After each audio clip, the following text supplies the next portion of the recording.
कल सांसद आए हुए थे, यही हॉल था, यही जगह था।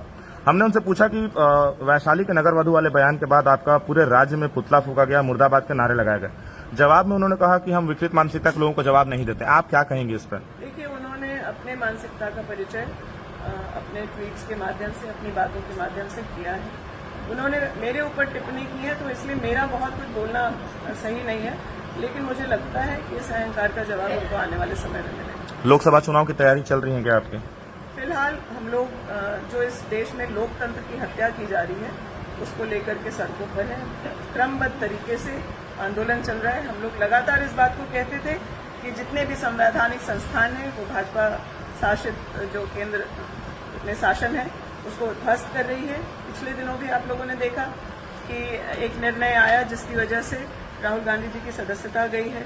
राहुल गांधी जी की सदस्यता जाना कोई बड़ी बात नहीं है।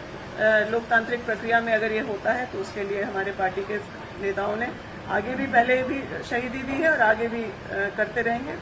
सवाल ये है कि जब राहुल जी ने यह पूछा कि आखिर क्यों अडानी को 20,000 करोड़ रुपए शेल कंपनियों के माध्यम से दिया जा रहा था, वो दिया जा रहा था तो वो किसका पैसा था, इस तरह का प्रयास क्यों किया जा रहा है, LIC का पैसा, SBI का पैसा, क्यों जनता का, आम जनता का पैसा अडानी को बचाने के लिए दिया गया।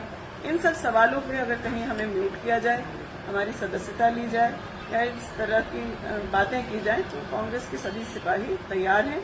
हम सड़कों तक उस आंदोलन में जाएंगे, जरूरत पड़ेगी तो जेल भी भरा जाएगा। मैम, विपक्ष के सबसे बड़े नेता का पोर्टफोलियो, शायद ये कहना गलत नहीं होगा कि राहुल गांधी थे, है भी, और उनकी सदस्यता अगर चली जाती है तो क्या आने वाले लोकसभा चुनाव में ये क्या दर्शाता है? क्योंकि नरेंद्र मोदी के सामने अक्सर राहुल गांधी खड़े दिखते हैं और दोनों में आपस में भी ये बात, जो राजनीतिक टिप्पणी है वो होते रहते, लेकिन सदस्यता चली जाना क्या आपको लगता है कमजोर कर रहा है? मुझे ही नहीं, मुझे लगता है कि हर कांग्रेसी को इस बात का गर्व है कि हमारे नेता जो जनता की आवाज है वो बनने का काम करते हैं। बड़ी से बड़ी ताकतें जो तानाशाह ताकतें हैं उनको झुका नहीं पाई। और सदस्यता की बात मैं ये कहना चाहती हूँ कि अगर इस देश में और इस देश को अगर पूरा विश्व किसी नेता के माध्यम से जानता है तो महात्मा गांधी जी के माध्यम से जानता है। उन्होंने कोई चुनाव जीवन भर नहीं लड़ा, लेकिन उन्होंने आज़ादी दिलाई, इस देश का निर्माण कराया और ऐसे कई नेता बनाए जो आज इस देश को चलाने का काम किए हैं, इस देश का निर्माण किए हैं और उनकी विचारधारा को मान करके आगे भी काम कर रहे हैं। राहुल जी की सदस्यता एक छोटी सी शहादत देश के प्रति है। उनके परिवार के लोगों ने अपने जान दी है। इंदिरा जी शहीद हुए इस देश में शांति कायम रखने के लिए।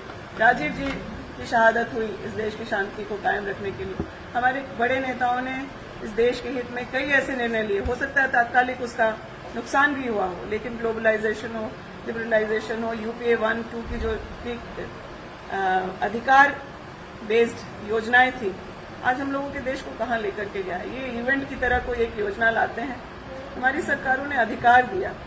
तो हमारे नेता चुनाव लड़ते हैं या जीते हैं, इसकी वजह से सिर्फ नेता नहीं है, वो जनता की आवाज है।